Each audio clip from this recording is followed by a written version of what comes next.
Pessoal, aqui quem fala é o Padre François Costa.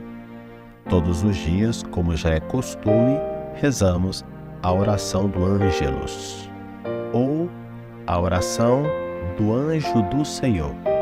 Vamos rezar? O anjo do Senhor anunciou a Maria e ela concebeu do Espírito Santo. Ave Maria, cheia de graça, o Senhor é convosco. Bendita sois vós entre as mulheres e bendito é o fruto do vosso ventre, Jesus. Santa Maria, Mãe de Deus, rogai por nós, pecadores, agora e na hora de nossa morte. Amém. Eis aqui a serva do Senhor. Faça-se em mim segundo a vossa palavra. Ave Maria, cheia de graça, o Senhor é convosco. Bendita sois vós entre as mulheres, e bendito é o fruto do vosso ventre, Jesus. Santa Maria, Mãe de Deus, rogai por nós, pecadores, agora e na hora de nossa morte. Amém. E o Verbo se fez carne e habitou entre nós. Ave Maria, cheia de graça, o Senhor é convosco. Bendita sois vós entre as mulheres, e bendito é o fruto do vosso ventre, Jesus. Santa Maria, Mãe de Deus, rogai por nós, pecadores, agora e na hora de nossa morte. Amém. Rogai por nós, Santa Mãe de Deus, para que sejamos dignos das promessas de Cristo. Oremos. Infundi, Senhor, a vossa graça em nossas almas, para que nós que conhecemos pela anunciação do anjo a encarnação de Jesus Cristo, vosso Filho, cheguemos por sua paixão e cruz à glória da ressurreição. Por Cristo, Senhor nosso. Amém. Meus queridos todos, vamos começar hoje a leitura e a meditação da carta aos Hebreus. A carta aos Hebreus, talvez mais do que uma carta, ela se parece a uma homilia, exatamente, pela sua estrutura, pela sua organização. Desde a antiguidade, se duvidou se essa homilia ou carta seja do apóstolo São Paulo. Clemente de Alexandria duvidou, Tertuliano duvidou e também Orígenes.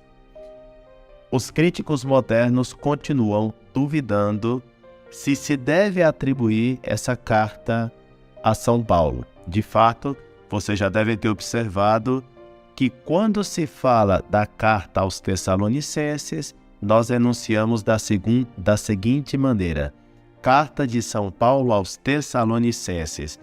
E, no entanto, quando falamos da carta aos Hebreus, falamos simplesmente assim: leitura da carta aos Hebreus.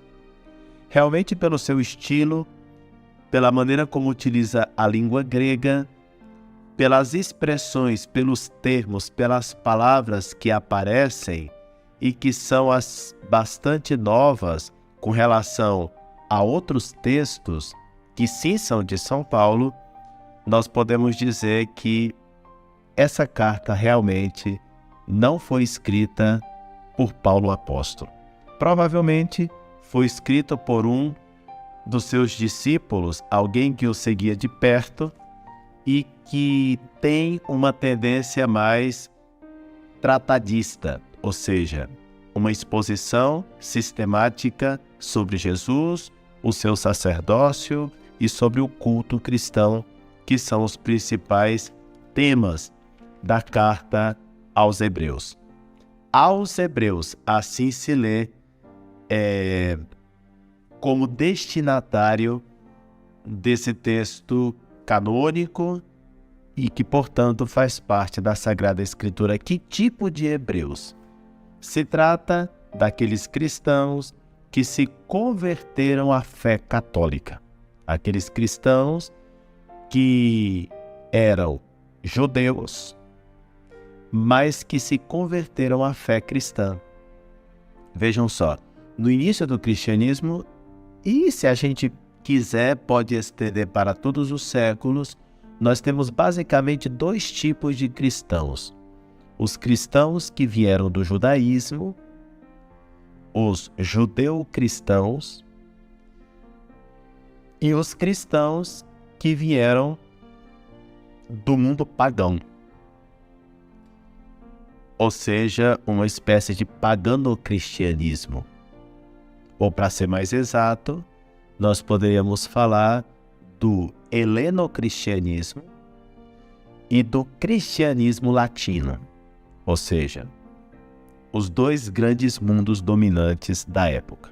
Pois bem, ditas essas coisas iniciais, para introduzir a nossa leitura da carta aos Hebreus, comecemos hoje com o capítulo 1, os versículos 1 e 2.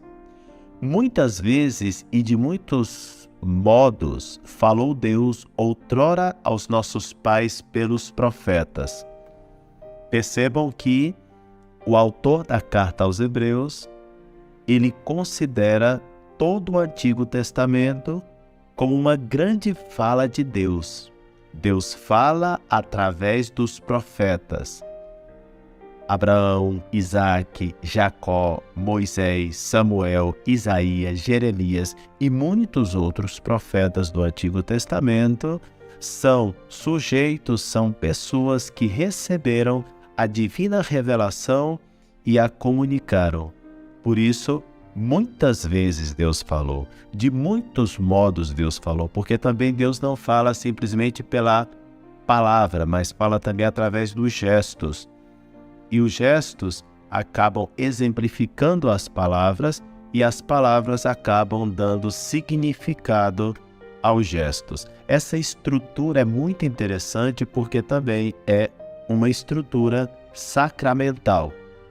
Por exemplo, você tem água e você tem palavras como estas: eu te batizo em nome do Pai, do Filho e do Espírito Santo. Se você usa água para banhar-se, aquilo não é um batismo. Mas se você realiza em outra pessoa o banho com água, dizendo ao mesmo tempo as palavras: fulano, eu te batizo em nome do Pai e do Filho e do Espírito Santo, então fulano é batizado. Vejam só, é preciso ter o elemento água, é preciso ter o gesto com a água e é preciso ter as palavras que deem significado a esse gesto material, que é o derramar água sobre a cabeça, ou banhar a pessoa na água, ou inclusive jogar água sobre a pessoa, uma espécie de aspersão, porque o batismo pode ser conferido por imersão, por infusão ou por aspersão. Bom, mas o tema aqui não é o batismo. O tema é que Deus falou de muitos modos, por gestos e por palavras, aos pais pelos profetas. Quando a gente fala dos pais, pais e padres, é a mesma palavra, né? Pater é pai. Quem são os nossos antigos padres no Antigo Testamento? Abraão, Isaque e Jacó. Daí vem a palavra patriarcas. Mas não falou somente através dos 3 grandes patriarcas. De fato, eles são tão importantes que Deus se deixa chamar o Deus de Abraão, de Isaque e de Jacó. Mas não falou somente através deles, mas falou através dos profetas. Isaías, Jeremias, Daniel, Ezequiel, Abacuque, Sofonias. Todos são pessoas através das quais Deus falou. Só que, como diz o versículo 2, agora nestes dias que são os últimos, falou-nos por meio do Filho, a quem constituiu herdeiro de todas as coisas e pelo qual fez os séculos. Agora, nós estamos no tempo de salvação. Nestes dias que são os últimos, vejam que desde que o Verbo se fez carne, nós já estamos no fim do mundo. Agora, o que nós esperamos? Esperamos o fim do mundo? Esperamos mais bem, não o fim do mundo. Nós esperamos a consumação destes tempos que são os últimos, como nós acabamos de escutar. E nestes últimos tempos, que é verdade, já tardam aí 2000 anos, nestes últimos momentos, falou-nos por meio do Filho. Só que o Filho não é simplesmente um profeta, é muito mais do que um profeta, é verdadeiro Deus e verdadeiro homem. O Pai falou-nos pelo seu Filho, e por isso aqui a gente entende que a expressão Filho tem que ser entendida como este Filho é o herdeiro de todas as coisas. é o herdeiro de todas as coisas porque é alguém que criou, digamos assim, criou junto com o Pai, assim como o Espírito Santo também estava no início da criação. E é natural que os bens de um pai sejam também dos seus filhos. Como o pai só tem um filho, o unigênito, então tudo que ele fez, tudo que é dele é também do filho.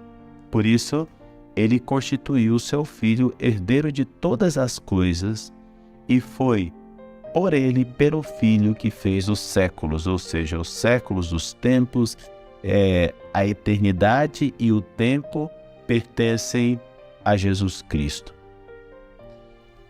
Vamos tirar uma consequência bem prática aqui para a nossa vida espiritual também. Percebemos que no início da carta aos Hebreus, Jesus Cristo está colocado no centro de todas as coisas. Proponho a você fazer mais uma vez o propósito de colocar Jesus Cristo no centro da sua vida. Exatamente porque hoje em dia há uma tendência a dizer que as religiões são todas iguais, que as igrejas são todas iguais, que os profetas são todos iguais, e não são. Como diz Atos dos Apóstolos, capítulo 4, versículo 12. Não há um outro nome debaixo do céu pelo qual devamos ser salvos, a não ser o nome de Jesus. Só Jesus Cristo é Salvador. E Ele constituiu um povo, que é a Igreja Católica, a sua Igreja. Por isso, no dia de hoje, coloquemos Jesus Cristo no centro e aquilo que Ele fundou para a nossa salvação, que é a Santa Igreja. Que tenhamos uma consciência de que nós somos cristãos católicos, com uma tradição de 2000 anos, na qual o centro é sempre Jesus Cristo, nosso Senhor. Glória ao Pai, e ao Filho e ao Espírito Santo, como era no princípio, agora e sempre, pelos séculos dos séculos. Amém. Glória ao Pai, e ao Filho e ao Espírito Santo, como era no princípio, agora e sempre, pelos séculos dos séculos. Amém. Glória ao Pai, e ao Filho e ao Espírito Santo, como era no princípio, agora e sempre, pelos séculos dos séculos. Amém. Santo anjo do Senhor, meu zeloso guardador, se a ti me confio a piedade divina, sempre me rege, me guarde, me governe, me ilumine. Amém. Santa Maria, sede da sabedoria, rogai por nós.